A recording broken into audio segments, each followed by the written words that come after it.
Smo na Trgu revolucije v Ljubljani, ki bo poslej postal res trg, namenjen za prireditve mesta Ljubljane in seveda tudi za prireditve države,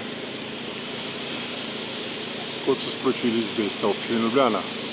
To so še zadnja dela, ki jo opravljajo delavci komunalnega podjetja Ljubljana, ki so zanimivo to ploščad lepo uredili. Kot pravijo v Mestni občini Ljubljana, naj bi stal projekt okoli 1 milijon evrov. No, v ozadju vidite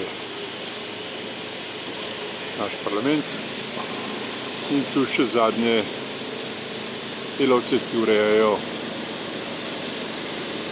odslej zanimivo stičišče Ljubljančanov v prestolnici. No, to je pa znamenita manjka, v katero ste državljani vložili kar nekaj denarja, tudi za reševanje njihovih slabih terjatev. Tamle so znameniti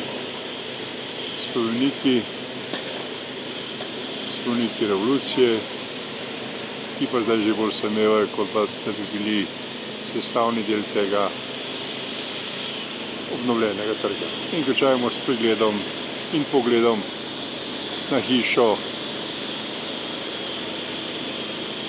morale, etike in pravne države ter ustvarjalcev zakonodaje Republike Slovenije.